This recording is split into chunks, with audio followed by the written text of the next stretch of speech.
Cuando empecé a interesarme en conocer los cultivos de la comida que consumo frecuentemente, lo primero que noté es que los cereales están presentes en todos los rincones del mundo. Cubren grandes extensiones en superficie, en los campos, y constituyen el principal alimento para la población en general. He mencionado en otros videos que de acuerdo a lo que entiendo por nutrición y también que he contrastado con los viajes observando la alimentación de otras poblaciones, podría decir que los cereales, las leguminosas y los vegetales son los principales tipos de alimentos que aportan a los órganos del cuerpo. em, Todas aquellas sustancias que se necesitan para el óptimo funcionamiento del cuerpo. En el caso de los cereales, hay diferentes tipos de cereales que se consumen en diferente proporción en el mundo, en las diferentes regiones del mundo. Y desde mi sentir, hay tres cereales muy importantes: el trigo, el arroz y el maíz. Estos cereales siempre aparecen en las crónicas de la historia, en los libros de tradiciones sagradas, tradiciones místicas. Incluso estos cereales para algunas tradiciones en la antigüedad eran considerados dioses. Entonces, desde mi punto de vista, siempre he sentido que cada uno de estos cereales le da una identidad a los continentes más grandes del planeta. Es como si a cada continente le correspondiera un cereal. Entonces me explico, el trigo le da identidad al Medio Oriente y a Europa, el arroz a Asia y el maíz a América. Es como si el consumir uno de estos cereales en particular inmediatamente me permitiera sentir cada uno de estos continentes. Cuando caí en cuenta de esta relación cereal-continente, pensé que durante mi peregrinación culinaria al menos quería conocer de cerca estos cultivos. Durante mayo y junio del 2019 tuve la oportunidad de estar de cerca y cosechar trigo en la finca Navdanya en India. Y esta experiencia fue tan profunda a nivel personal que sentí que definitivamente el siguiente cereal tenía que ser el arroz. En mi país de origen, Colombia, hay grandes extensiones de arroz, pero nunca me animé a verlo de cerca. Y entonces, terminando mi estadía en el norte de India, decidí que visitaría Japón y que allí quería tener mi encuentro con el señor arroz. Entonces me propuse buscar fincas en Japón para trabajar durante el periodo de la cosecha de este cereal allí. Y fue el propósito de mi paso por Hakuchuyo, Hakuchucho Yokote, un área agrícola en Japón que se ubica entre las ciudades de Tokio y Nagano. Entonces, en este video les comparto la rutina diaria de esta finca durante la época de cosecha de arroz, que fue en el otoño del 2019. Algunas imágenes de momentos especiales en esta finca y algunas reflexiones que llamaría filosóficas y que surgieron gracias al paso por esta finca. La finca Pitara es una finca orgánica de vegetales que vende su producción principalmente a personas en Tokio que hacen sus pedidos semanales de los vegetales que están en cosecha. La rutina del día de la finca empieza a las 5:30 de la mañana con una reunión para acordar la agenda del día. A las 6 de la mañana empieza la cosecha de vegetales, al menos en primavera, otoño y verano, porque el invierno en Japón es muy fuerte y no se produce prácticamente nada. Durante mi estadía tuve la oportunidad de cosechar frijol, la variedad que ya conocía de frijol, una de las variedades más conocidas, pero también una variedad llamada frijol alado, que no había visto hasta entonces. También tener de cerca un cultivo de frijol soya, calabazas de diferentes tipos, las ocras, que son un vegetal muy común en Asia, y los pepinos. Con los pepinos en particular tuve una experiencia muy bonita. Pitara tiene una especie de estándar, por así llamarlo, del tamaño y grosor del pepino que determinan el punto de mayor y mejor sabor del pepino. Entonces, cada mañana recogiendo los pepinos que estaban listos por su tamaño, me paseaba por el cultivo mirándolos uno a uno, tomándolos en mis manos, recogiendo los que ya estaban listos y hablando con los otros diciéndoles que al día siguiente volvería a cosecharlos. Hoy haciendo este video me doy cuenta en realidad que en realidad tuve una relación tan cercana con los pepinos que esperaba con ansiedad cada mañana para ir a ver cuánto habían crecido.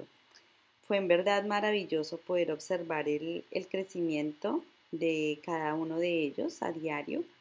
El cultivo de vegetales permite ver cambios a diario, algo que no ocurre tan fácil de detectar a la vista con cereales como el trigo o el arroz. Bueno, este tema de los pepinos era un paréntesis.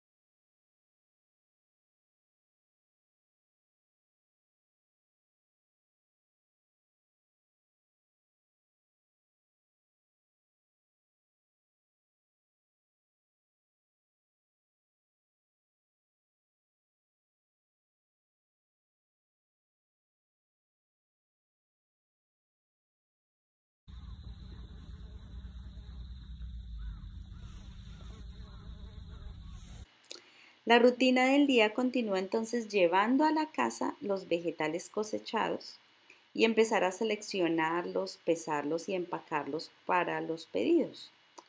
Luego viene el desayuno hacia las 8:30 de la mañana más o menos y luego durante el tiempo de cosecha de arroz las labores en el campo de arroz inician hacia las 9:30 de la mañana.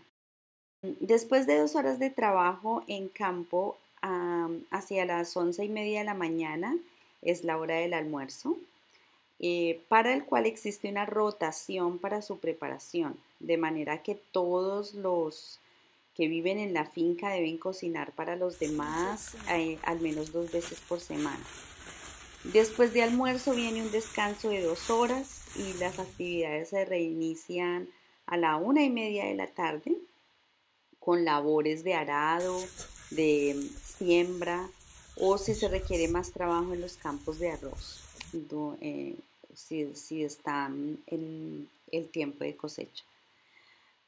Más tarde, hacia las 4 de la tarde, hay un alto para tomar un té y la jornada continúa hasta las 6:30 de la tarde o hasta cuando la noche llega e impide continuar las labores del campo.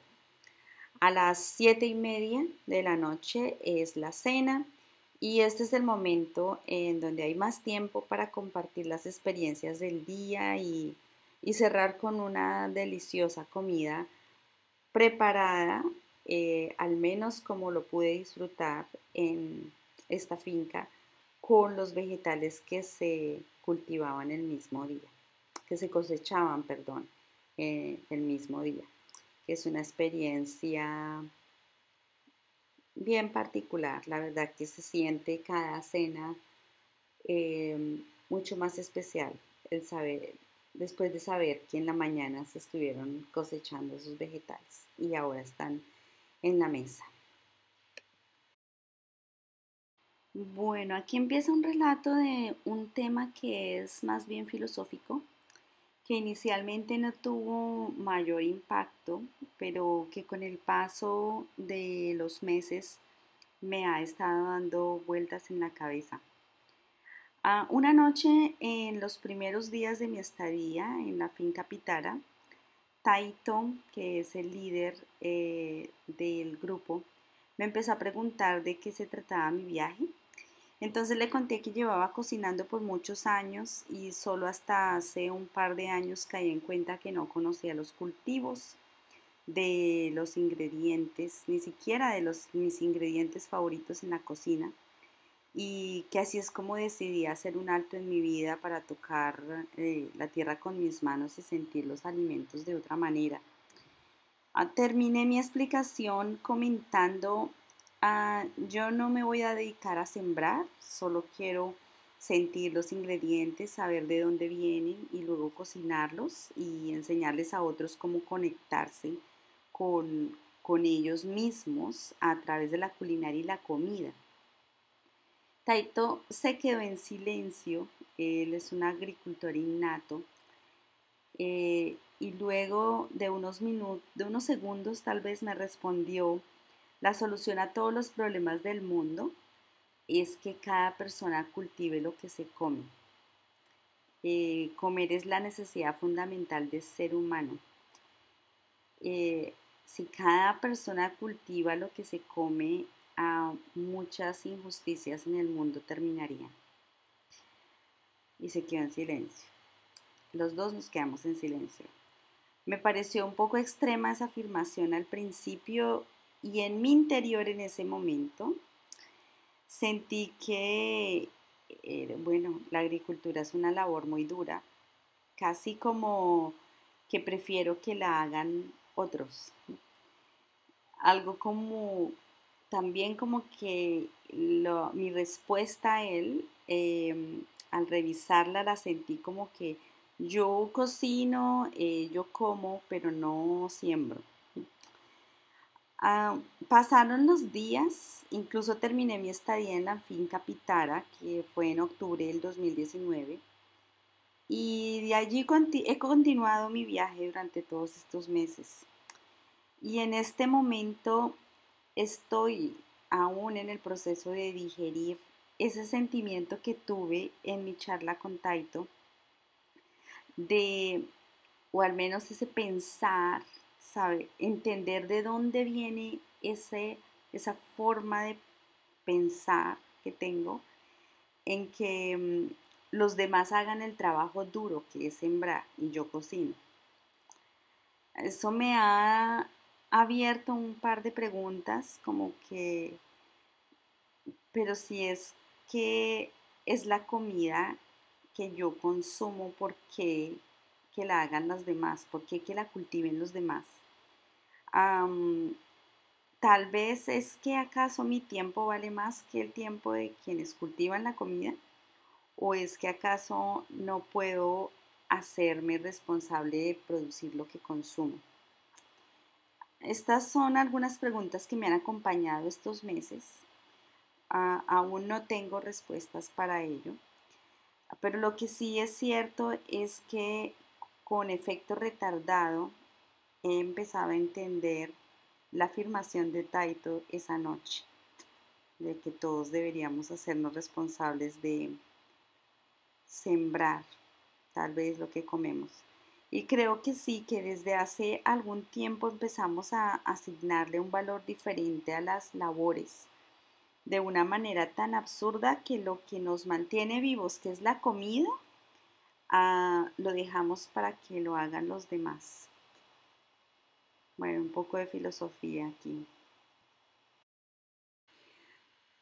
En la serie de videos de YouTube que he llamado Del campo a la mesa, he preparado un video con los detalles de todas estas labores, desde la siembra, que tuve la oportunidad de ver en India, hasta la cosecha que se realizó en Japón. Y luego en este video muestro algunos platos típicos de algunas regiones del mundo que utilizan arroz, pero ese video lo compartiré en los siguientes días. Por el momento aquí los dejo con algunas fotos de las principales actividades de la cosecha de arroz, al menos en la forma en que se realiza en Japón, porque cada país realiza la cosecha de una forma diferente.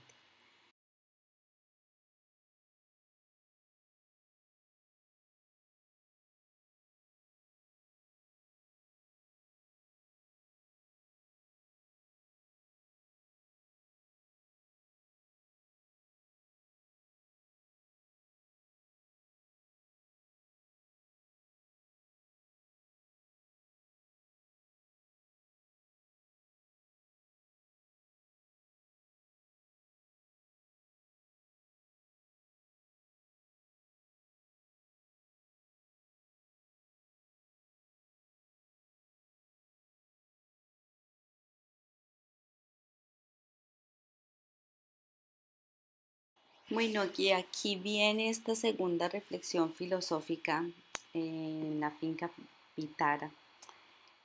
Esta nació una tarde cuando en compañía de dos chicos muy jóvenes nos fuimos a recoger el arroz eh, del campo que ya se había secado.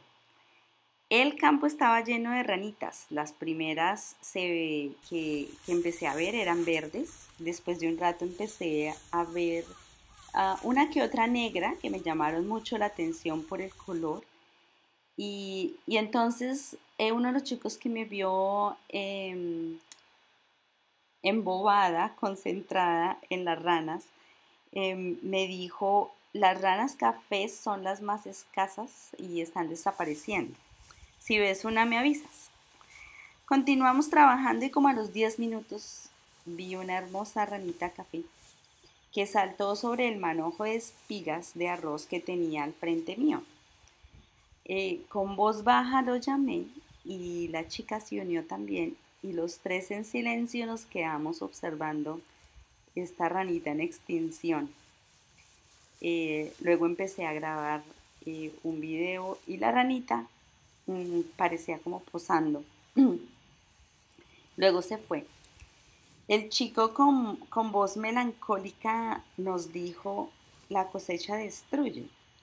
Él se refería con ese comentario a que al cortar el arroz, las ranas no tenían dónde vivir y muchas de ellas iban a morir. Después de ese comentario continuó, agricultura, estar en el campo cultivando no es lo mismo que estar en la naturaleza. Agricultura no es lo mismo que naturaleza. Las personas piensan que cultivar el campo es estar en la naturaleza, cerca de la naturaleza. La primera tiene intervención humana y de alguna manera destruye. La naturaleza es intacta. Ella misma se manifiesta y se regula.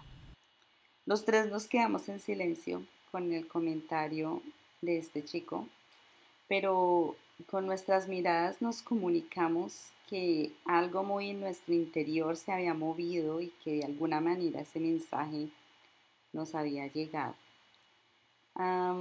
Luego de un breve silencio, él rió y dijo, bueno, esto es filosofía, diciéndolo en un tono como dando a entender que aunque muy en nuestro interior filosofamos, mejor lo dejamos ahí porque tal vez nos pueden ver como locos Lucas.